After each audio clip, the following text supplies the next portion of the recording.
Your job is to find justice, no matter how well she may hide herself from you. We are back, and yes, it has been far too long. Had a lot of things going on. Not going to make much of an excuse. Just going to move on.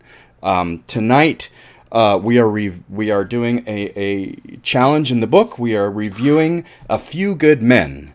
One of my absolute favorites from a long time ago. I don't watch it nearly as much now as I used to. Used to watch it all the time. Used to have a bunch of it memorized, but we'll get to that.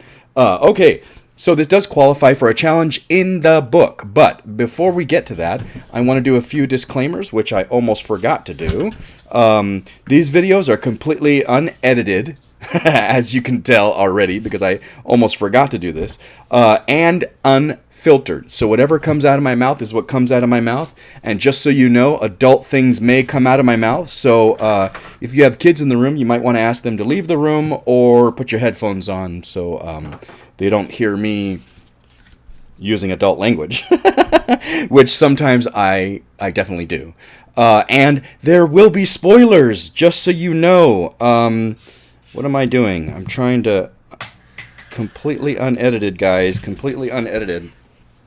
I just dropped the cap to my pen. Anyway, yes, there will be spoilers, especially for the movie that I am reviewing, which, like I said, tonight is A Few Good Men.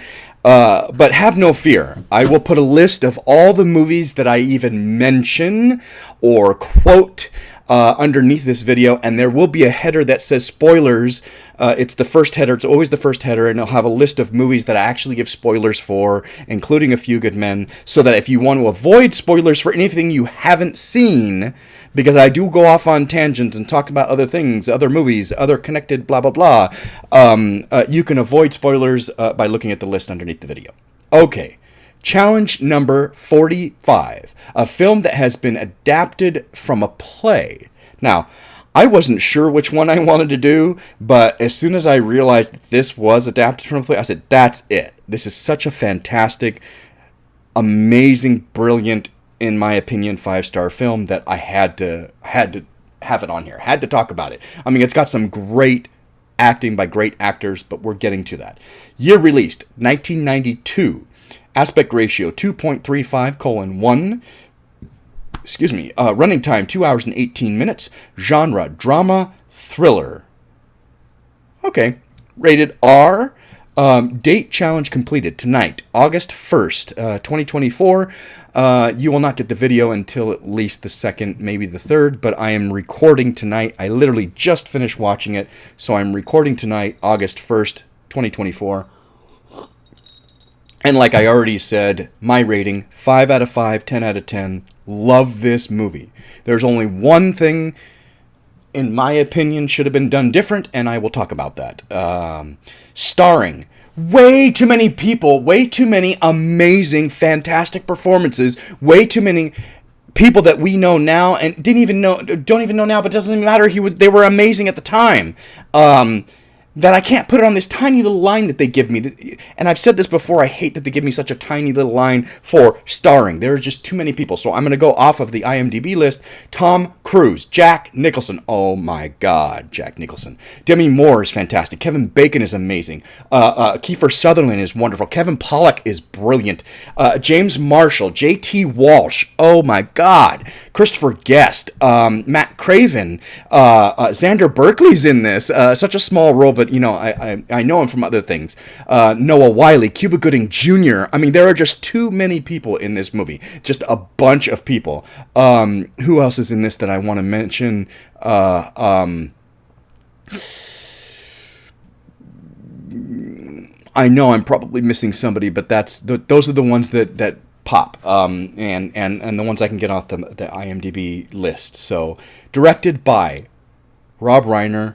Brilliant, love him, love his work, met him once, great guy. Produced by also Rob Reiner, David Brown, and Andrew Scheinman. Written by Aaron Sorkin. He not only wrote the play, but he wrote the screenplay for the film. Music by Mark Scheinman. Awards received. Okay, it was nominated for 4 Academy Awards, 5 Golden Globes, but didn't win any of them, which is a little sad when I thought about it. I was like, wait, this movie is so brilliant. How did it not win one of these awards? It did win MTV Best Movie, Chicago Film Critics Award. Jack Nicholson won for Best Supporting. But I still was like, how in the world did it not win an Academy Award? This is so fucking amazing. And then I looked at the list, my Academy list, and went, oh shit. It was up against Unforgiven and Scent of a Woman. But Unforgiven, oh my God. I will review that. It is on my list, and it does qualify for something in the book. So we will get to that at a certain point. I believe it's... Oh, here we go. Unedited, people. I do believe it qualifies for something. Yes, it does qualify for something in the book. So I will be reviewing it at some point. Love, love, love that movie. And when I found out this went up against that, I was like, okay, I get it. I get it. That must have been a really hard decision, because just looking at the list, for me, it's already a hard decision. I have not seen everything on the list. Best Picture nominees, back when they only nominated 5, was Unforgiven, which won. The Crying Game, which I have seen and is great. A Few Good Men, which is brilliant. Scent of a Woman, which I absolutely love and watch at least once a year during Thanksgiving. And the last one is Howard's End. That's the only one I haven't seen of those 5. Howard's End is the only one I haven't seen. But still, of those 5, I mean, Unforgiven, A Few Good Men, and Scent of a Woman are all brilliant. Brilliant. And it's hard for me to go, well, which one? Which one? Directing was the same thing. Like, I mean, who do you pick? I mean, how do you... I'm a little disappointed that Tom Cruise was not nominated, but Denzel was nominated for Malcolm X. You know, Stephen Ray was nominated for The Crying Game, which he did a great job. Clint Eastwood was nominated for Unforgiven, which is brilliant. Al Pacino was nominated and won for Scent of a Woman. Oh my God, deserved. And I'm going to have to... Have I reviewed that one? If I haven't, I have to review that one. A brilliant movie. Robert Downey Jr. was nominated that year for Chaplin, which I never saw. And I've said before in other videos, not a Chaplin fan. But that's just me. You know, I know a lot of people are, and I get it, and it's fine. I'm not a big Chaplin fan, so I never had a desire to even watch that film, so I don't know how his performance is. And I'm not sure I would see a great performance having not having that connection of, you know, Chaplin. But maybe I would. Supporting. Jack was nominated, but then again, it's hard to go. He was so brilliant in this movie, and I mean so fucking brilliant. But then when you realize Gene Hackman won for Unforgiven, I'm just like, oh, damn. That's a hard one. For me, that's even harder than leading actor. You know, Al Pacino was brilliant. Tom Cruise wasn't even nominated, but Al Pacino, my God, yes. But this supporting actor, Gene Hackman, went up against Jack Nicholson, and that's a hard one because they both were brilliant in their respective films. Anyway, let's not get hung up on that. Let's move on. So I was a little surprised to see that it didn't win anything, but then when you look at the list and you go, I get, because of what it was up against, that was a big year for great movies. Why did you choose this particular film? I absolutely love it. I used to have, actually, I found out tonight, I still have all of Jack Nicholson's lines memorized. There may be one or two that I might not, but the entire fucking film, I have Jessup's lines, Jack's lines, all memorized. But I used to have the entire end scene memorized, the whole thing, not just his lines. And obviously tonight, I realized I still have his lines memorized. Have you seen this movie before? Come on, yes, absolutely. Plenty of times. Like I said, I used to have it memorized. I do own it. I did not see it in the theater. I was 11 years old at the time. Would you recommend this film? Why am I not? Yes, it's brilliant for anyone. I don't think there's anything in this movie that's not for anyone. I did watch it when I was young. It did not go over my head. I was probably 12, 13 when I saw this. It did not go over my head. I caught it. And as I watch it more, when I grew older, I caught more. But still, it didn't go over my head. So I think that even, you know, young teens would definitely be able to watch this and enjoy it. The acting is brilliant. The writing is wonderful. And I wish I could say more about the directing, but the acting and the writing so overshadow everything that I think that Rob Reiner kind of... There's a couple of notes I have, but for the most part, I feel like maybe Rob Reiner took a step back and said, hey, let the writing do the work, let the acting do the work, and the movie will shine. And it absolutely did. It absolutely did. 4 Academy Award nominations. It did. Which character were you able to most identify with or connect with? I hate that question, and I changed it tonight. Which character would you like to play? Jessup. Absolutely. Like I said, I used to have all the lines memorized, and no. Actually, I still have all the lines memorized. I found out tonight. Love to play that character, but unfortunately, I feel like most people who know me would never cast me as Jessup. Most people know me as a good guy. They'd probably cast me as, the Judge or Weinberg. Or even Caffey, but I don't think I don't think I'm Caffey anymore. Anyway, best line or memorable quote: "You can't handle the truth." Everybody knows that. Even if you haven't seen the movie, you know that. It's one of those, say hello to my little friend. It's one of those lines. I'll be back. It's one of those lines that like almost everybody knows, whether you know where it's from or not, whether you've seen the movie or not. You can't handle the truth, of course, everybody. But there are so many great lines in this movie. I mean, and I have notes. Were you surprised by the ending? What would you do differently? It's been so long since I first saw this film. I have more notes, and I don't remember particularly being surprised by it. But I will say there is the one thing I would change is there's a line, and I have notes. There's a line that Caffey says in the middle of the movie, closer to the beginning of the movie, and I went, damn it! That line would have been so much better. It would have had such a better impact at the end of the film. Right? The last line, and I'll get to it. Notes. That is absolutely something I would change about this film. Otherwise, the film is fucking brilliant. And I don't know, I never read the play, so I don't know if Sorkin wrote that line at the end and Reiner decided to move it, or if it's meant to be there.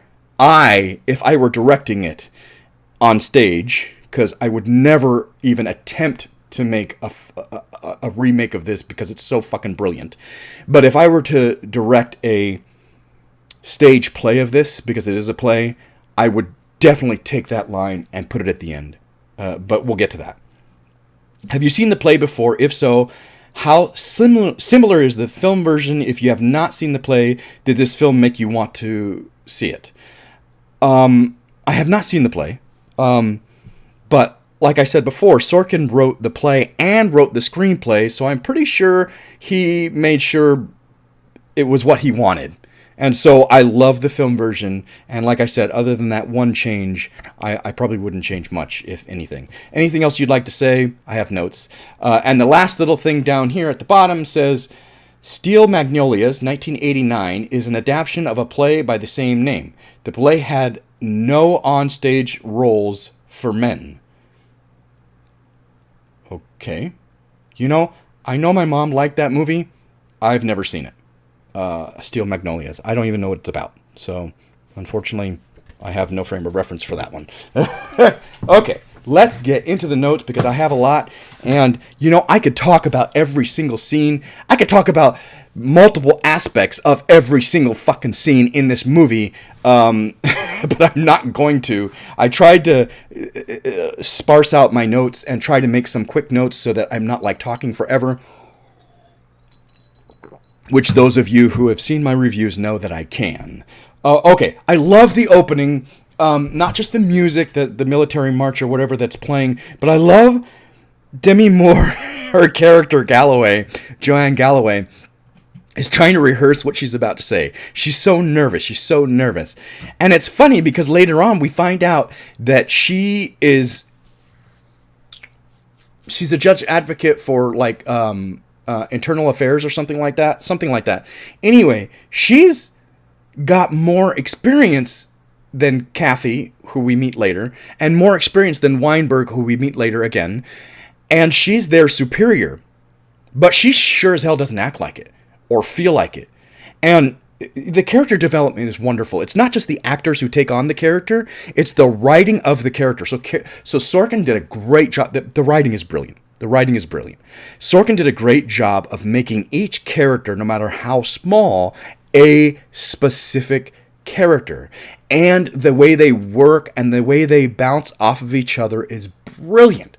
Brilliant. I can't say enough about the writing. The writing is wonderful. But the acting is amazing because each actor, and all of these actors are amazing, each actor really takes on their character and it shows. So this whole beginning part where she's trying to rehearse and she's really nervous and she's going up, she's going to tell she's going to tell her superiors about this case, and she wants to be assigned the case. It's funny. It's really funny. I love when she goes in and she can't get the hint where he asks her to go get a cup of coffee, and she's like, "No, thank you, sir." He says, "Commander, I'd like you to leave the room so we could talk about you behind your back." A great line. Great line. Again, the dialogue and the writing is just brilliant. I love that our introduction to Kathy, the very first scene we see, and I'm sure this is not in the play, or maybe it is, I don't know. I mean, how do you do this on stage? You can, I guess. You can do anything on stage. You really can. Just about anything. I mean, you can't really do The Matrix, maybe not. I mean, maybe you can. But what I'm trying to get at is the scene in the film. Our introduction to Daniel Kaffee is he's playing softball, and I love that our introduction to him is like normal, and he's like a kid. He's like, and Tom Cruise is brilliant. I mean, people don't give Tom Cruise enough credit. I've said this before.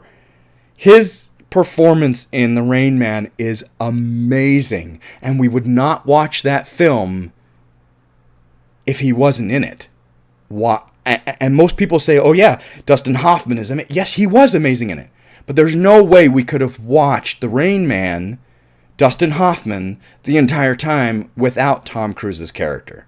It's just not possible. And Tom Cruise, his acting is brilliant, and he keeps on par with these great actors, that we know as great actors, like Hoffman, like Nicholson, like so many others. You cannot understate Tom Cruise's acting. It's amazing, and even in this, Matt Craven, again, that popular phrase, "no small parts." I get it, and there's a lot of great actors that I know now from other things in this film that have such a small part in the film. Very, very little screen time. I should not say small part. Very little screen time in this film, but they're brilliant. And Matt Craven is one of them.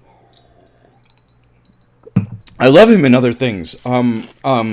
Crimson Tide and The Life of David Gale. Anyway, he's been in a bunch of things. I like him a lot. He has a really quick screen time here, but he does such a great job. Real committed. I saw him once. I met him once. Well, I didn't meet him because I didn't talk to him, but I saw him at the bank once. Looked way different. Like, I almost didn't recognize him. Very, very short. Long, almost white hair. Really, really cool guy. Anyway, another, brilliant performance. Very little screen time. I know him from so many other things. Is Xander Berkeley again, and I was so shocked to see him in this. I forgot he was in this. It's been a long time since I watched it. He's so young and actually really attractive. I was like, whoa! He's not my type, but he was a very attractive person, and I never realized that because I know him from from things now. The stuff that I see him in now, but I forget that he's in this, and he's in Terminator 2, and anyway, he's in other things, and he's really clean cut and really attractive in this film, and I wasn't expecting that. I was like, whoa, Xander Berkeley, and he has a cool little memorable part, absolutely memorable part. Keith and Calloway, Kathy and Galloway, not Keith. I'm thinking something else. I love their first meeting when he comes in and he's like, I wouldn't say cocky. He is cocky to a point. In that scene later on, he's cocky, but in the beginning, he's like aloof and young and like I can't come up with the word, but he's like inexperienced and like almost childlike. And it's kind of funny to see him like that, Tom Cruise, because he's not normally like that. And it's fun, and he's playing with her, and she's not having it. Their clash is brilliant through this film. I mean, it's supposed to be. And they do such a great job. Again, Tom Cruise sticking with his character and Demi Moore sticking with her character. It's just brilliant. And Kevin Pollak. I mean, Kevin Pollak is amazing. I love it. And the dichotomy between him and Kathy is wonderful. Everybody in this film. But I love this scene when they first meet and he's playing with her and she is not having it. He's like, have I done something wrong? I love that mention about he successfully plea bargained. I forget how many cases, but he says, one more and I get a set of steak knives. What? You plea bargain one more and I get a set of steak knives. I get it's a gimmick. It's not real. It's a joke. But it's funny. Again, the writing is brilliant. Kevin Pollak. Yeah. Like I just said, Kevin Pollak is amazing. He's so great in this film. There's a movie called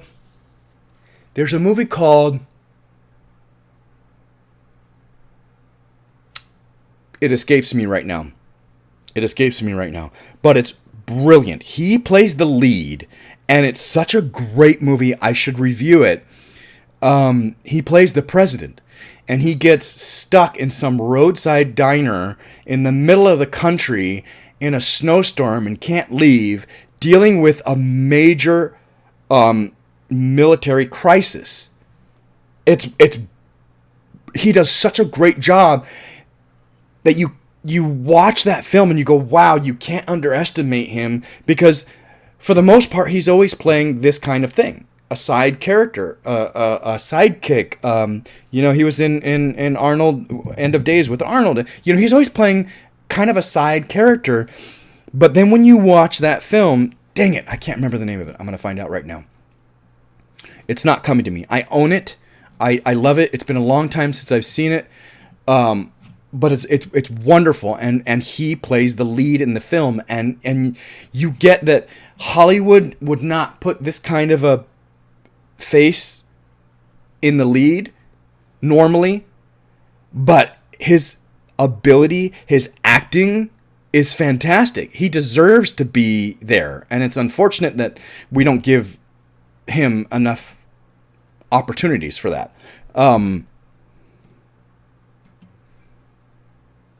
Please tell me I can find the name of this. It was probably in the 90s. It was probably after A Few Good Men. I forgot he was in Casino. Yeah, he's really good in Casino. Again, he plays a side character. Deterrence. 1999. Deterrence. Wow! He does such a great job, and I have to review that. I should. Because it's a side movie that most people don't know about, but it's a really neat concept. I know it would never happen, but it's a really neat concept, and he does such a great job that, I mean, it deserves to. People should talk about it. People should see it. Anyway, let's move forward. Oh my God, Jack Nicholson. Almost every single time Jack is in a movie, he's just, there's a reason why he's like golden in Hollywood. There's a reason why certain actors really are golden in Hollywood. Jack is one of them. Robert De Niro. There are certain actors that are just like, you can't not go, yes, absolutely fucking amazing.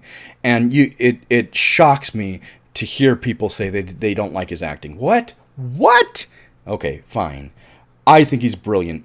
And the word that comes up for me so much in this performance, in this film, his character, Colonel Jessup, in Jack's performance, the word that comes up for the most for me is chilling. Like, his performance, his presence is just chilling in this film. And he is just, wow. And in fantastic company. Especially this first scene where he's with Kiefer Sutherland and J.T. Walsh. Like, whoa! Whoa! Yes, he shines. But they run with him and make it work. It's such a great... Everybody's great in this. Everybody's great in this. There are very few actors that I would say were like... There are very few actors / characters in this movie that I would say, could have been anybody. Very few. Most everybody is amazing. Oh, the word in private. So this first scene with those three, Jessup, Kendrick, and Markinson, Jack Nicholson, Kiefer Sutherland, J.T. Walsh, is great. I love it. And where he's telling him he's going to keep Santiago there, we're going to train him. And Markinson says, I think that's a mistake. And Jessup says, I believe I will have that word in private with you. Because at first he said we should discuss this in private.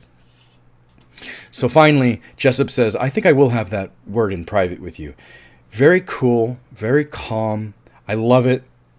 He knows he's in charge, and he's chill. He hasn't lost his shit in this scene at all. He never does. He's very cool. He doesn't lose his shit until, Kathy shows up. But anyway, I love this tension. This don't ever question my orders in front of another officer. The other film that does this type of situation, this type of conflict that comes right to my mind, speaking of Matt Craven, is Crimson Tide. Between Gene Hackman, we just talked about him, and Denzel Washington, another force of fucking nature in film. Like another whoa. Like Jack, like Robert De Niro. Denzel Washington and Gene Hackman are the two leads, and Hackman does the whole the don't question me in front of another officer type thing. Now, yes, these are two different characters. We're talking about two different characters and wildly two different actors, Jack Nicholson and Gene Hackman, yes. And just because I would have said, Gene Hackman's performance in Unforgiven was... I probably would have voted for him the Academy Award over Jack Nicholson. Yes, I get that. But what we're talking about is A Few Good Men and Crimson Tide. These two different characters, but the same situation. A subordinate questioning a superior's orders, and the superior saying, don't ever do that, again, in private. I love them both. They both have a lot of tension. But what I love about A Few Good Men is that Jack, his cool demeanor and his sharp delivery, again, is so chilling, and he wields his power like with way more confidence than the Crimson Tide character, which I can't really remember right now. I'm trying to come up with the character's name, and I can't. It's fine. The Jessup is just like, he is in command. He knows he's in command, and he wields his power very, very with a lot of confidence. And Jack does it brilliantly. Love it. Again, like I said, Tom Cruise is just perfect in this film. And he can't be underestimated. This is why I'm like, I can't believe he wasn't at least nominated. He should have been he should have been nominated. Wow, I'm sexually aroused, Commander. His play, his fun, his naivety. That's it. Naive. He when he first shows up, he seems very childish and naive but he's not. We get from his reputation he's not. He just plays that way, and that's who we're getting. Because he keeps you off guard with that demeanor, Kathy. He keeps you off guard with that demeanor, that naivety, and then he comes at you because he's very smart and knows what he's talking about. And that's how he got Matt Craven's character in the beginning of the film. When we first see him, that's how he got him. Why? Because he's playing around with him, but then he drops the ball on him. Why? Because Caffey knows what he's doing, and he is smarter than he appears to be, which is just such a brilliant character for Tom Cruise to do, and do well. And he does it over and over and over in this film. I mean, that's just the character. That's who he is. And this scene with Joe, when Joe comes to say, "Why are you playing softball when your clients have been arrested?" This scene just reiterates that.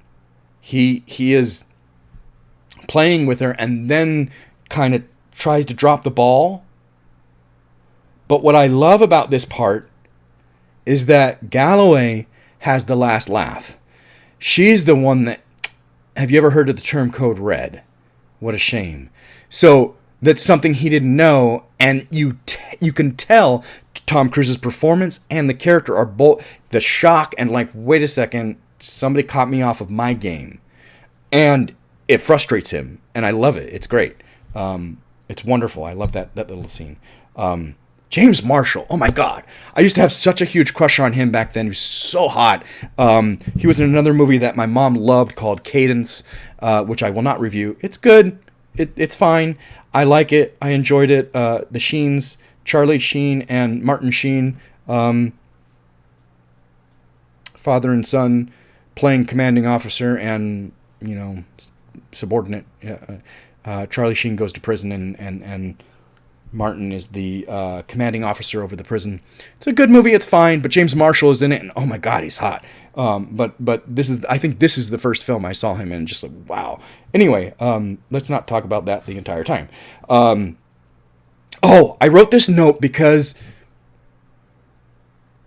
I noticed something tonight that I never really paid attention to, and watching it tonight, I was like, it kind of shocked me in a good way. Everybody in this film who is portraying a military person looks like they're in the military. I would not question it one bit. You know how sometimes nowadays we watch film, we're like, not sure that I would believe that I love Tom Hanks. He's a brilliant actor, fucking amazing, another wonderful actor. But there is a part of my brain that has to suspend disbelief when I watch Saving Private Ryan, because he does not feel or look to me like a person who's in the army. I think it's the army in that film. The military, period. He just doesn't look it or feel it. Not to me. He may have gone through boot camp. Okay, I think he did. I think Matt Damon was the only one that kind of skirted off. That's a topic for another. That's a story for another. Did I review that? Did I say that Matt Damon was the only one that showed up late for? But that was on purpose. Anyway, not going to go into that. What I'm saying is, in this film, everybody looks military. I believe that these are all trained, highly capable military people. And not every film gets that right. This one absolutely did. Absolutely did. Everybody looks wonderfully military. Everybody who's supposed to be in the military looks wonderfully military. There may be one or two side characters that I'm like, I wouldn't care whether they did or didn't look military. Matt Craven looks military. Tom Cruise, Demi Moore, Kevin Pollak, J.T. Walsh. Everybody in this film looks military. Xander Berkeley, everybody. You got authorization from Aunt Jenny? That is not a line I would have thought of. That is not a line that it caught me off guard and makes me laugh every day. Maybe we can hold the trial in their, what did he say, their barn, Uncle Goober could be the judge. I don't remember. Normally I remember those lines really well. That one is muddled, but it's such a funny part. Like, really? What? And the hits just keep on coming.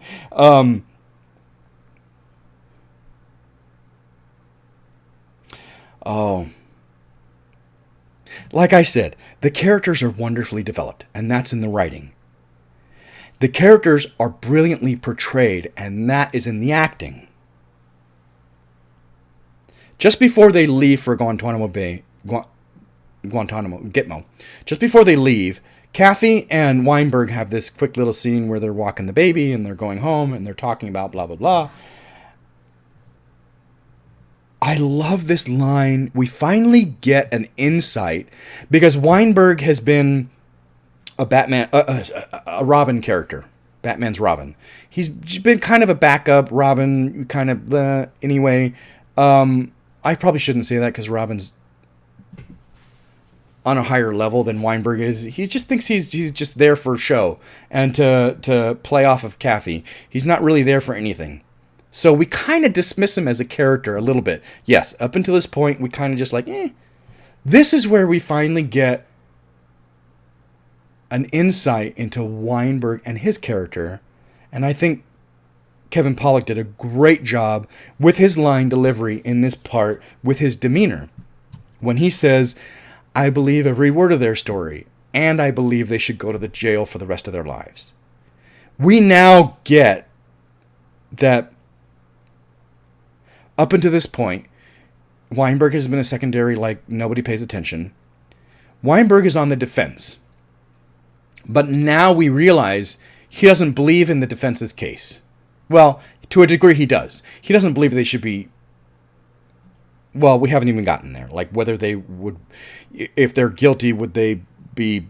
is there a death penalty? We don't even they don't even broach that subject in the entire film, which is fine. We don't need it.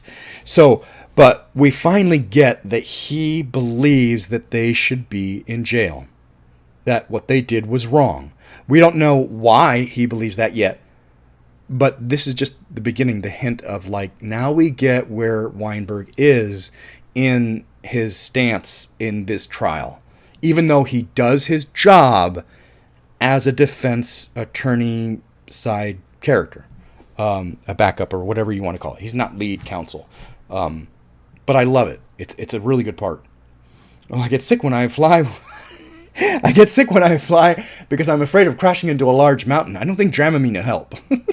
I'll get some oregano. I hear that helps.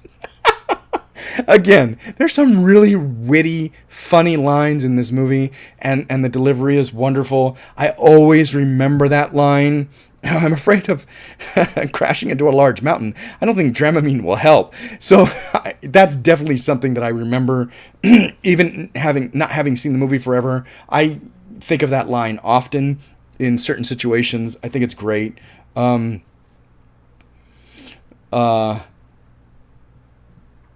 got to take a boat? I'm not that crazy about boats. Jesus Christ, Kathy, you're in the Navy, for crying sake. Nobody likes her very much.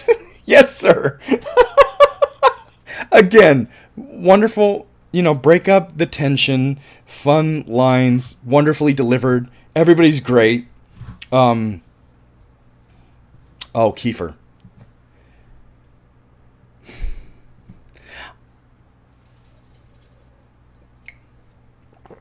I was never a huge fan of The Lost Boys. I've seen it, like it. When I was a kid, had a huge crush on Corey Haim. So when I was younger, I watched that a handful of times. I watched most everything he was in. May he rest in peace. Great, fun actor. Charismatic, wonderful. Anyway, what I loved as a kid was Stand By Me, and still do. Speaking of Rob Reiner, the reason I bring these two up is because those are my earliest memories of Kiefer Sutherland. Quite possibly his earliest films. And he plays an asshole in both of them. And he does it so well, I believe him. He is such a great asshole on film.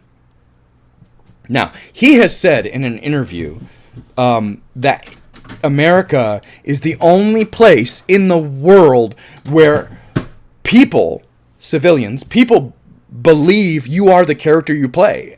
And I'm not. He's like, I'm not.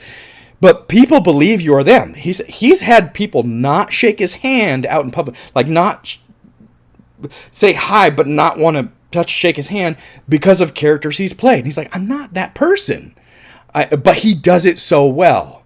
Why do I bring this up? Because I've said multiple times in my reviews how Michael Madsen, I can't watch him. He's just a fucking asshole. But he's really good at an asshole. But I can't see past him being an asshole. And it's not just because everything I've seen him in, he plays an asshole. It's just he comes off like an asshole so well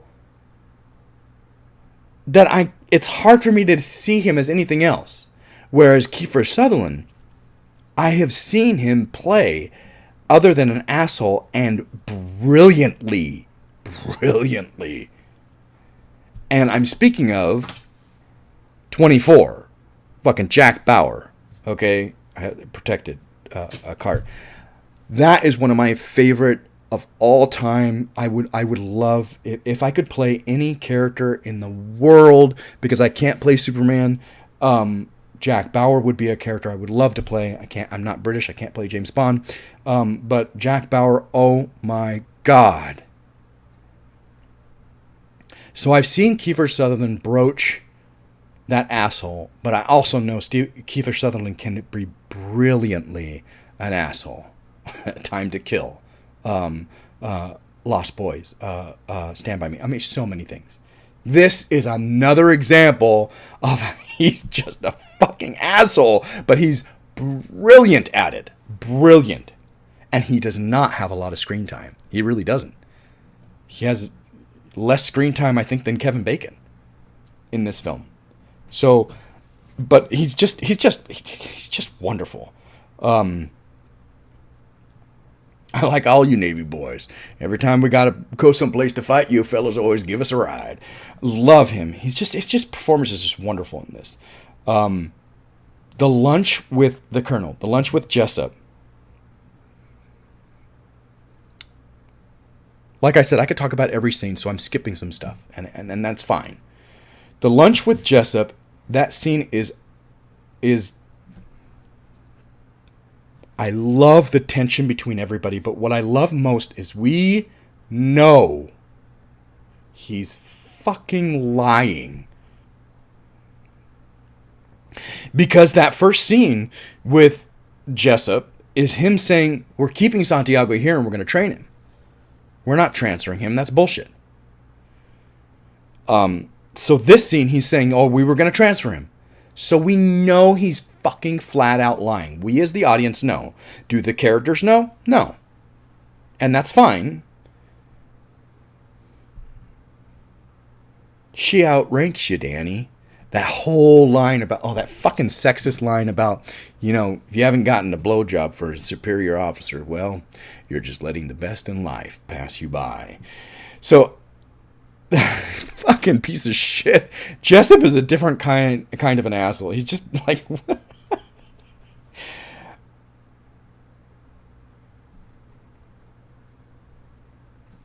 You see in Tom's performance at that part where he's talking about that, where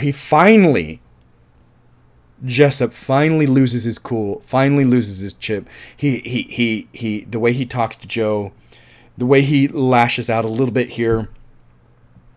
And you see it in Tom's performance. I love that Rob Reiner caught this.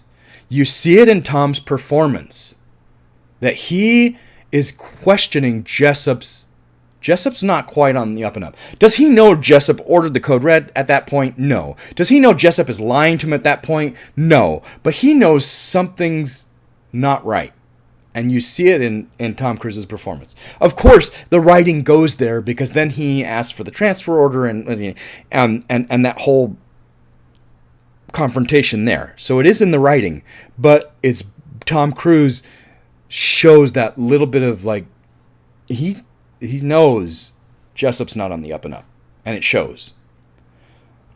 You got to ask me nicely.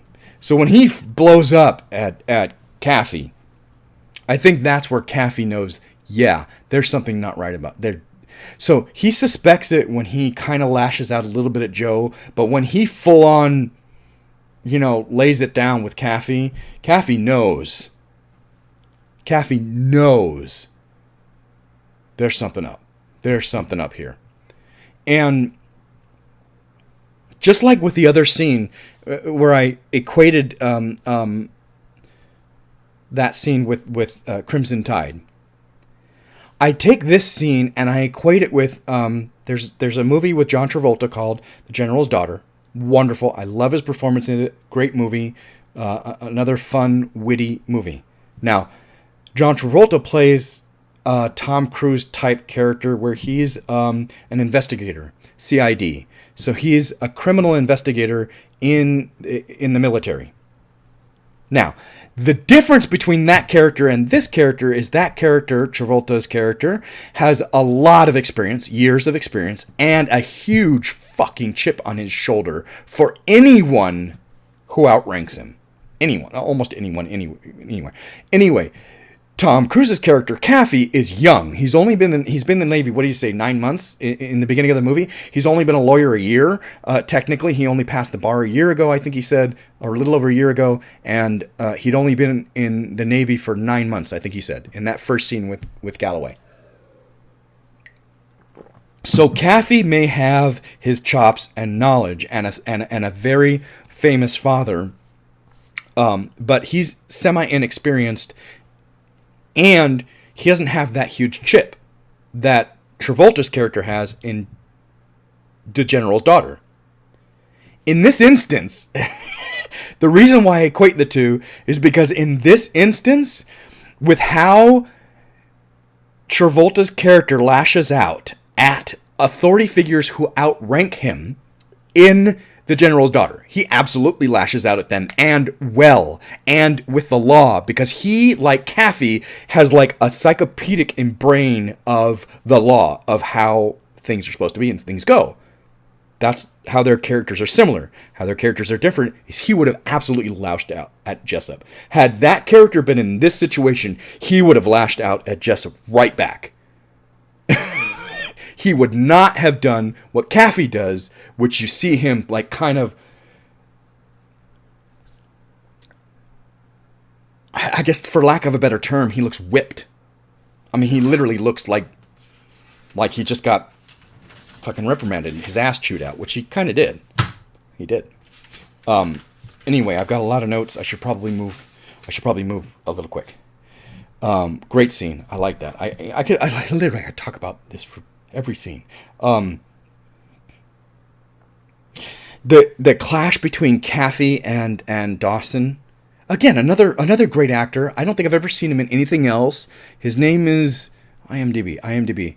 Harold Dawson. Wolfgang Bodison. He's fantastic in this movie, and I don't remember seeing him in anything else. I'm not going to look it up because I've already spent too much time talking about too many things. But their clash, Kaffee and Dawson's clash, is fantastic. And I get why they set that up for something later. But in the beginning, you're going, why are these two clashing? It's character driven. And Sorkin did a great job writing these characters. The tag team with Kaffee and Galloway against Ross, against Kevin Bacon. Up until this, Kevin Bacon is great in this movie. I mean, I wish he had more roles like this in his tenure. I mean, he's just great. I'm glad he's getting work. I've seen, how many movies lately have I seen? I was just like, whoa, I was shocked that he was in it. Well, anyway, let's move forward. The tag team between Galloway and Kaffee against Ross is great. I love it. When they go to him and they're like, they were given an order, because they just talked to Dawson and Downey, and they said Kendrick told him to give them the order, to give them the code red. And so they go to Ross and they're like, they're trying to tag team him into getting him to, give up the case or reduce the sentence.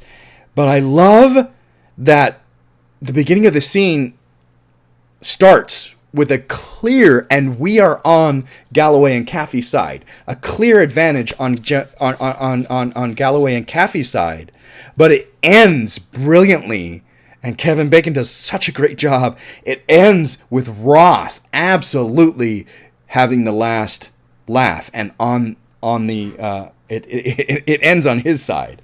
When he's telling him that Markinson is gone, you're not going to get Markinson. There's no way he did counterintelligence. It's just such a great scene. It's such a great back and forth scene. Does a really good job. Hands in the pockets. Yeah, that it's a little thing, but it's wonderful. I don't know if Sorkin did it or if I don't know who was responsible for it, but I love it every time I see it. Is when Dawson and Kaffee are alone. They're having their clash about accepting the plea. And Kaffee gets frustrated and leaves the room and says, what happened to saluting an officer when he leaves the room? And he stands up and puts his hand in his pockets. It's a clear disrespect and very well done. I love it. It's small. I'm glad they didn't cut that. I'm glad they left it in. It doesn't matter what I believe. It only matters what I can prove. So don't tell me what I know and don't know. I know the law. So he does such a great job in this movie. Tom Cruise is such an underrated actor, acting wise, not superstar. He's absolutely an overrated not overrated. He gets his due when it comes to being a superstar, absolutely. But when it comes to being a serious actor, not enough people realize he's damn fucking good. He really is. I love that scene when Joe is picking at him. You're a used car salesman, Danny. I love that she ends that scene on the up, that she gets the last laugh. She's trying to get him. She sees something about this case, even though she could never try this case on her own. And it's clear later, I have a note about it. It's clear later that she never could have tried this case, but she knows there's something more to this case, and he keeps wanting to plea it because he believes they are guilty, even though he doesn't say it. And I love that scene where she's still trying to get him to take it to court, and he doesn't want anything to do with it. They're not guilty. So when he goes to court, here's the turning point. And it's wonderful. And it's deserving of a turning point. It's deserving. It's wonderful. It's fantastic. When he finally says, yeah, they're not guilty. He says it nonchalantly. Yes, he does. But we weren't sure what he was going to say. And when he finally says that, we feel that turning point in his character. We feel that turning point in the film. And it has enough weight. It has this line and everything after it, where he's like, get ready, bring pens, we're gonna work our ass off, blah blah blah. It has enough significance. It has enough weight to keep that scene and make it something special. We don't need this line, and this line is the line I wish they would move to the end, which loses its significance in this moment. This moment has enough impact with his turning point, and with that, they're not guilty. The way he says it and how he does it has enough impact that this line that he says, so this is what a courtroom looks like, it's wrong there. In my opinion, absolutely wrong there. That needs to be taken out and put at the end. And I'll talk about that later. I love this scene. This scene is great. And that's the one thing every time I watch this movie, I'm going, it loses its significance. This scene already has enough significance. It didn't need that line. That line needs to be at the end. And I'll tell you why after. Moving on. Okay. Yoo-hoo. Yoo-hoo. I don't think I ever had a yoo-hoo. And just to see it in the movie, I'm like, really? Was that like a watery chocolate drink or something? I don't know. I just thought it was funny seeing it. I'm like, yoo-hoo. That's like watching Die Hard and seeing a Twinkie. No, Twinkies are huge now. That's not like watching Die Hard and seeing a Twinkie, because Twinkies are still a big thing. But yoo-hoo? I don't even know if they have yoo-hoo anymore. But I was shocked to see it. I was like, oh, yoo-hoo. Oh, so again, there are very few Caffey's banter in this film is great, and he's almost always on the upside of the witty banter of the. I am thinking of a term and I can't come up with it. Anyway, he's always on the upside of those kind of interactions, and what I love is when he goes to the courtroom for the first time when the trial actually starts, and he meets Aunt Jenny, and he's like, I'm sorry, I was expecting somebody older. Well, older. He says, "You're Aunt Jenny? Sorry, I was expecting somebody older." And she says, "So was I." And he has, first of all, it's just hilarious. And second, you get that he has quipped everybody else at any given time with little things like that. And to have Jenny's one fucking line in the entire movie to be a quip back at him is just brilliant. Brilliant. And you see it on his face, like he literally had no reply for that. And I think he kind of knew I kind of deserve that. But I love it. It's funny. In the 90s, I was a sucker for courtroom dramas. Courtroom films. Big time. Watched them over and over and over. The Client, The Rainmaker, A Time to Kill, this. There are probably more. Loved courtroom dramas. Loved watching them. There was something about them. I mean, I knew I wanted to be an actor since I was, I'm sure I've talked about it since I was like 8 years old and I saw Commando. I knew I wanted to be a film actor. But watching these courtroom dramas, there was something passionate about them and wonderful that I really liked, and I kind of clung to them. So much so that the feeling and the embodying of a lawyer on either side, I felt it and I could do it. So much so that we had a mock trial in class in high school. I can't remember if our teacher was male or female. It was a class I didn't stay in long enough, too long. I didn't like it. But after we had done this mock trial, the teacher told me I should look into, you'd make a really good lawyer. And what this teacher didn't realize is, no, I'm an actor. What I want to be as an actor, what I've always wanted to be an actor, I'm doing a performance right now. I would never want to be a lawyer. I would never want to be a lawyer. But I can play one. I would play one in a heartbeat. Yes. And on that note, I love Kevin Bacon as a military lawyer. All his courtroom scenes, the performance he gives is brilliant. He's great. I don't see enough of Kevin Bacon being wonderful. I see a lot of his films and I enjoy them wholeheartedly. He's great. He's fun. Tremors. Anyway, Stir of Echoes. I mean, a ton of his stuff. And like I said, I'm so glad I just saw Maxxxine and I was like, yes, I'm glad he's still working. And there was something else I just saw and I was like, oh yes, I'm so glad he's still getting good roles and working and doing a great, fantastic job. He was great in Maxxxine. Seeing him in this role, seeing him play this character, seeing him turn out a really good dramatic performance, I'm like, why didn't he get more of that in that time? Or am I missing something? Maybe he did and I just haven't seen him. But why didn't he get more of that and less of, The River Wild? I mean, I love those movies. Those movies are fun, yes, but wow, he can act. He's really good, and I liked him in this movie. I really like him in this movie.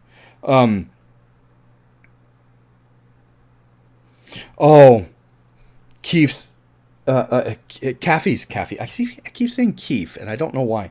Where's that coming from, Keefe? I don't know why I keep calling him Keefe. Caffey's opening statement is wonderful. Tom Cruise, again, underrated as an actor, a quality actor. He's just, it's great. Caffey's cross-examination of Dr. Stone is wonderful. I love, and this is another one of the points where I have to point out Rob Reiner's decision. there was two parts here. One, when he first starts interrogating him, we first get to see Kathy as a trial lawyer. Finally. Yeah, we got his opening statement, but that could have been anything. But now we finally get Kathy as a trial lawyer. And I love this first scene between him and Dr. Stone is slowly zooming. And it cuts back and forth, but both back and forth between Kathy and Stone, but both are slowly zoom. Back and forth, slowly zoom, slowly zoom. It's just really well done. And then later on, when Kathy is really trying to nail him, they show this slow movement. It moving around, not zooming, but like showing Kathy has the power, and we're going around him. It's wonderful. Really good camera movement there. I really appreciated that. Really loved it. Galloway's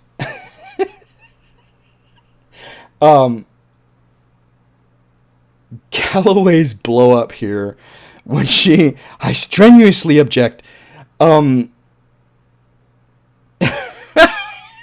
This is why I say she could never have been lead counsel. What did they say in the beginning of the film? She can crawl up a lawyer's ass with the best of them. She's not a trial lawyer. She's just not. She acknowledges that later, in Kathy's presence when they have their little date. But here we finally see, we as the audience see, there is no way Galloway would have ever been able to try this case. She's so not a trial lawyer. And when she blows up and fucks up and like, I strenuously object, and just like arguing with the judge is just so apparent that she couldn't do it.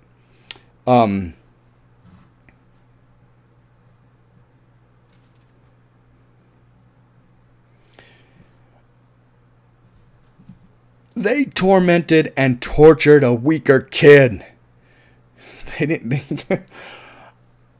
Weinberg's blow up here, like I said, Kevin Pollak is wonderful. His blow up here is important. We saw that little part earlier where he's like, I believe they should go to jail for the rest of their life. Now we find out why. They tormented and tortured a weaker kid. They didn't like him because he couldn't run very fast. You know, now we understand what he's been bottling up the entire time, his character. And it finally blows up, and he says he has his peace of mind, and he says it. And it's a great scene where we see the opposing defense counsel, all three of them are breaking, they're not breaking up, they're not breaking apart, because there's none of that, but it's tumultuous. There's a lot of tension and stress there, and it blows up finally. And it's wonderful. It's a great scene. And I love where he finds out where she's at, because they stand on the wall and they say, nothing's going to hurt you, not on my watch. So we get both of their points of view, and very strongly. So well written, very well written. Demi Moore is just gorgeous. There are very few women. As a gay man, I'm not a huge, I'm not the kind of gay man that constantly looks at women and go, gorgeous woman. But there are women that absolutely strike me as like, wow, you are gorgeous. Like, just gorgeous. What was I watching the other day that just shocked me? I was like, who is this woman? Wow. Oh, it was Maxxxine.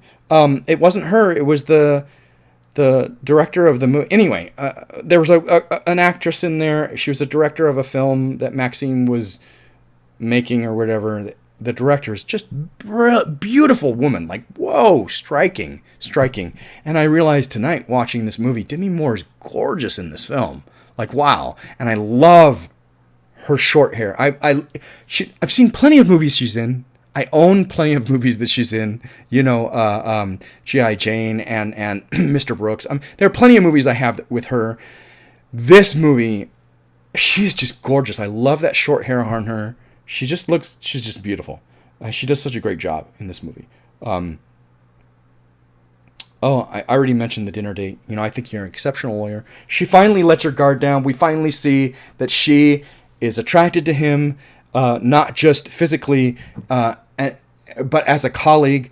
And she finally understands why he was assigned, that he is a damn good lawyer. And she knows it.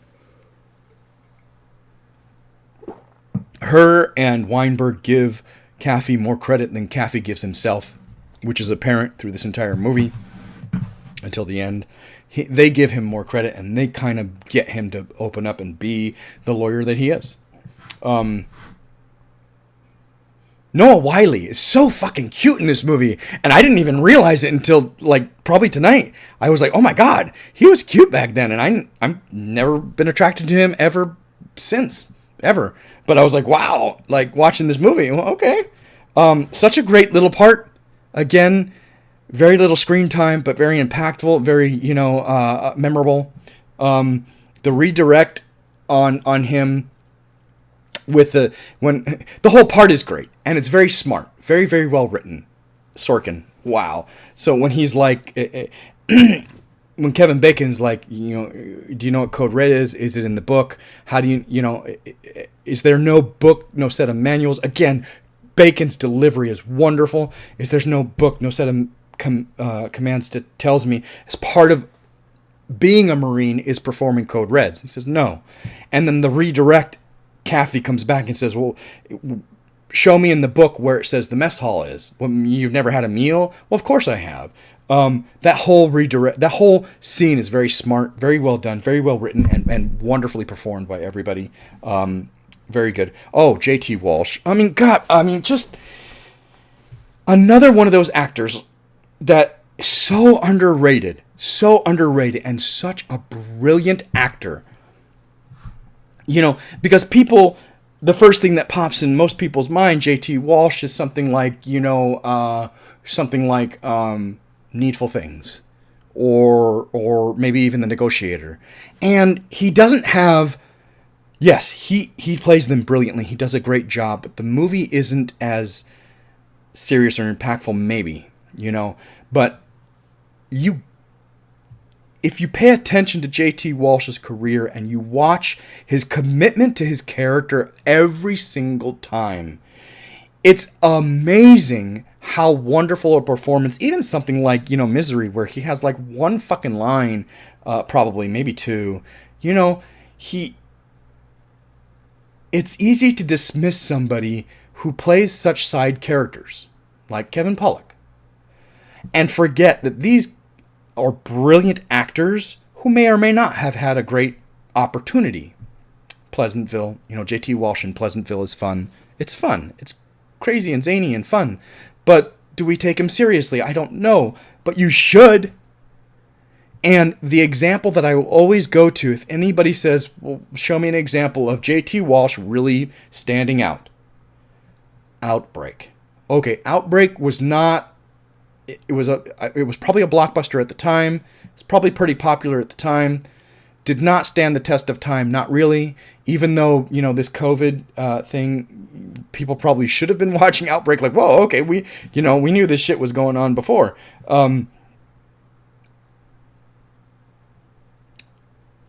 J.T. Walsh has 1 minute scene in that movie. Okay, I'm lying. Maybe it's 2 minutes, but one scene, and he is fucking amazing, on point, 1000%. Wow. And his line is so impactful, his delivery is so memorable, it is brilliant. I shit you not. And I can't think of anybody else who could have turned out that performance in that role, he's just whoa. And if there was ever an example of him being fantastic, I would say that's it, Outbreak. And it really is only a minute or two long, and it's just like, whoa, blow me away. You're a lousy fucking softball player, Jack. I love that scene because we finally see Caffey and oh shit, Ross. Kathy and Ross. We finally see them both in a setting where they've kind of let their guard down. They're not they're not in the company of anybody military. They're at a bar. And we finally get to kind of see them be people to each other. We get that they're friends, but they are absolutely on opposing sides of this whole god-awful mess. We know that. And it's great to see this scene. Okay, it's brilliantly written. The setup and getting to this point, and then to see them as friends on opposing sides really clashing. We also finally get Ross is the same as Weinberg. He is the prosecuting attorney, but he doesn't believe it. He even says, I don't believe your clients deserve to go to jail, but I don't get to make that decision. So we see that Ross and Weinberg, finally, they're one and the same. They're doing their job. They don't believe in the merits of their own case, but they're doing their job, wonderfully doing their job. I love that scene. It's very important. I'm glad they didn't leave it out. Another scene where I'm glad they didn't leave it out. Wonderfully done. Kendrick. So on the stand. Kendrick on the stand. Okay, I only have 2 more pages. Stick with me. We're almost there. Kendrick on the stand. I love it because he is trying to, and this says nothing about Kiefer Sutherland's performance. Kiefer Sutherland's performance is brilliant. It's the character I'm talking about right now. The character that Kiefer Sutherland does such a great job portraying. Kendrick is trying to be such a badass here. A hard ass. He's trying to be a Jessup. And he just can't. That's not who Kendrick is. You know, he's not that. But he tries so hard to be. I get in this moment how Kendrick and Jessup are alike and why they get along so well, why they see eye to eye, because they are very much 2 peas in the same pod.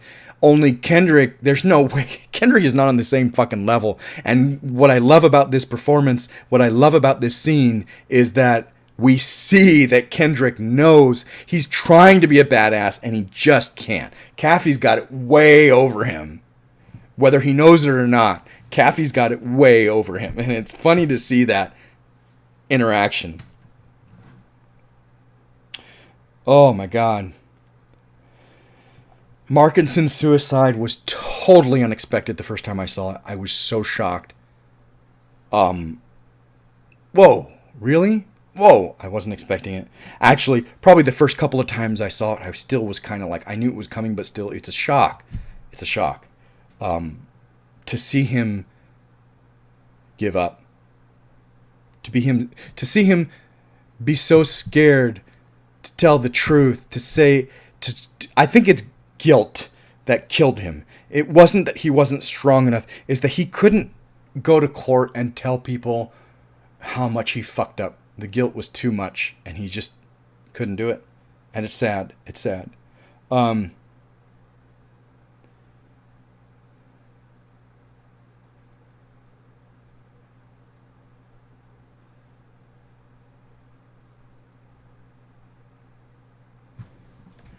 What? Markinson's suicide.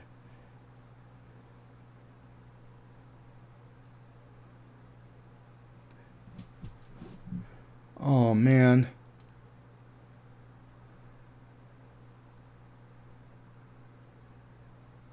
Oh, I was trying to figure out this note made no sense to me. Now I understand. The cross-examination of Downey is so wonderful. We get that Downey is a little more of a simple. He's not handicapped in any way. He's just naive to the extreme. He's green and insanely naive. and Kevin Bacon's performance, we get that Ross knows that Downey is naive to the extreme. And so we get that he starts to talk to him as if he were a college kid. Just chill, talk to him calmly, talk to him cool, play with him a bit. You know, he's a jock. He's a sorority. It's not sorority. I don't know. I didn't go to college. What do you call it?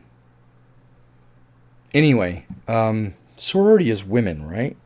I might be wrong about that. Anyway, I love the performances of that cross-examination of Downey, where Kevin Bacon Ross plays with him a little subtle, and then drops the boom. And wonderfully drops the boom, and then sticks with it. Even when Galloway tries to object, he sticks with it. Like I said, I love Kevin Bacon's performance. I wish he would have done more roles kind of like this. It's great. Danny drunk. Love it. Love that scene. It's one of my favorite blow-up scenes of, like, probably all time. Should we or should we not follow the advice of the galactically stupid? Like, that's... He is brilliant. And this blow-up is wonderful, so well written and performed. I'm sorry I lost your set of steak knives. Again, the steak knives. Like, it's just wonderful. Wonderful. The writing, the acting, the characters, everything.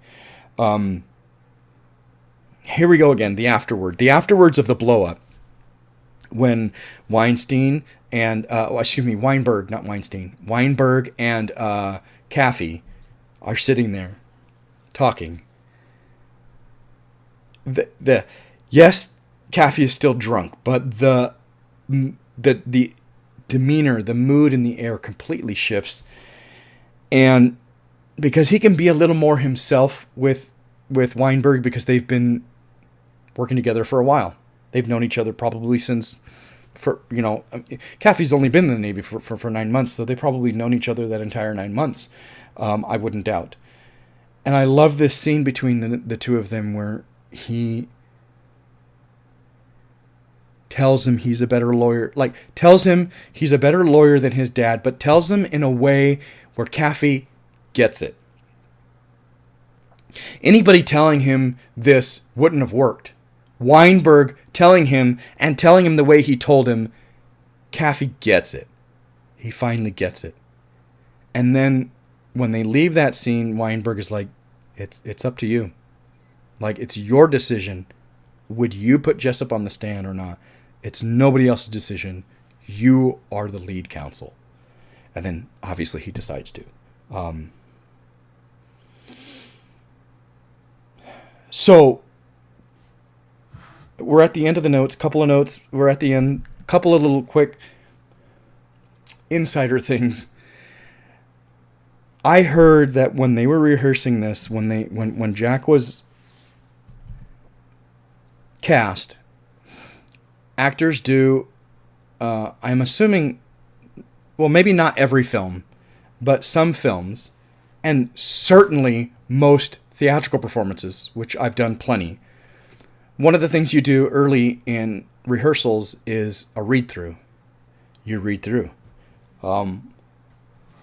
Depending on how significant the character and the role is, I would have a lot of lines already memorized by that point, probably. That's just me. And you sit and you do a read-through.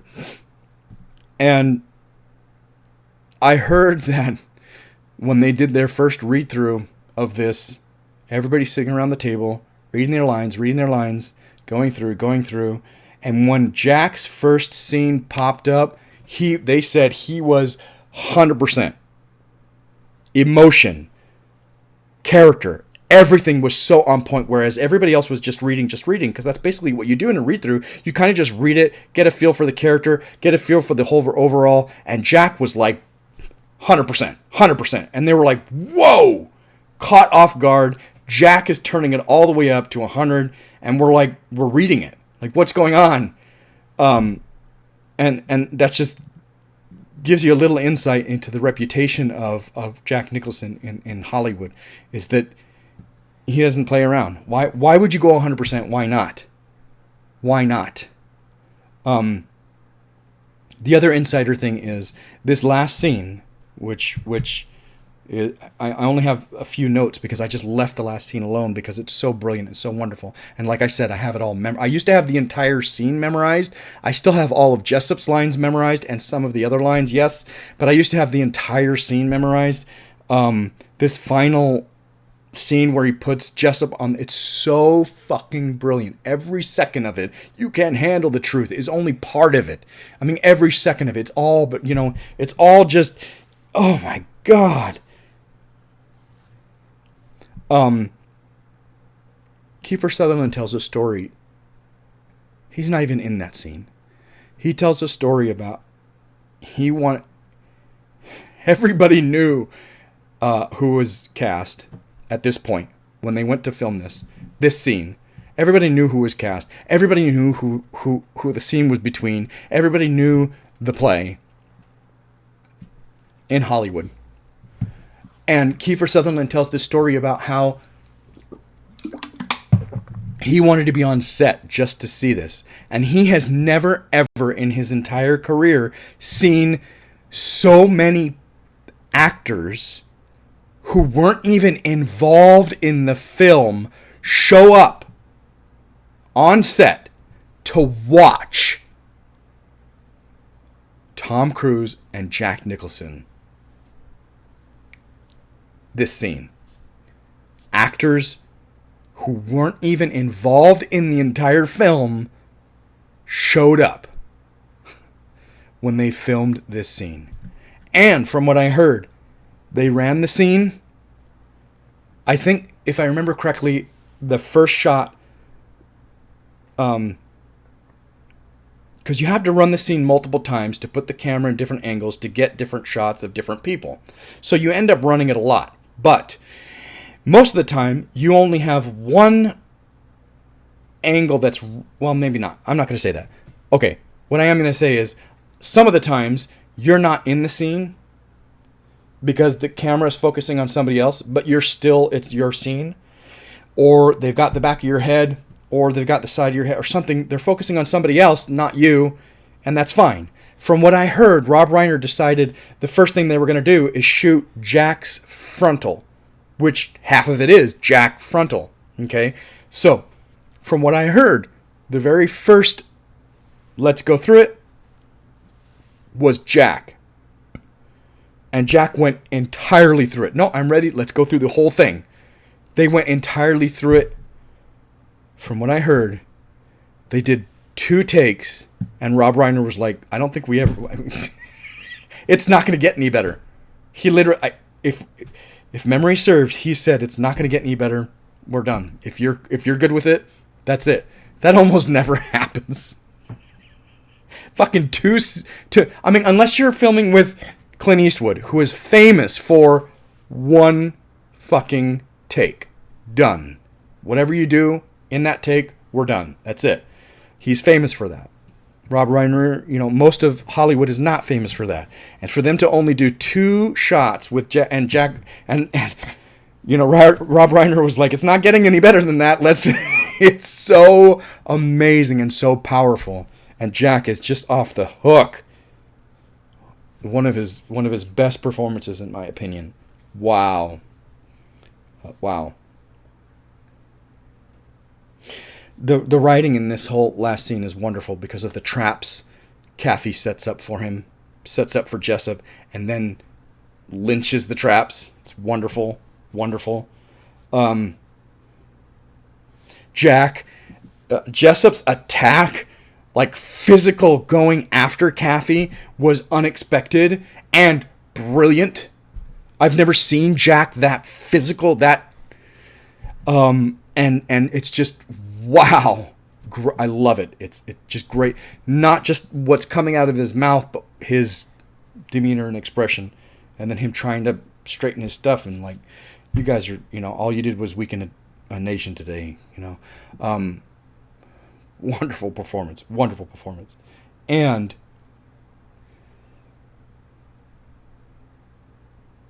the conduct unbecoming was a little shocking. I didn't expect that. I expected them to be not guilty, but the fact that they were guilty of conduct unbecoming, it was a little bit of a shock.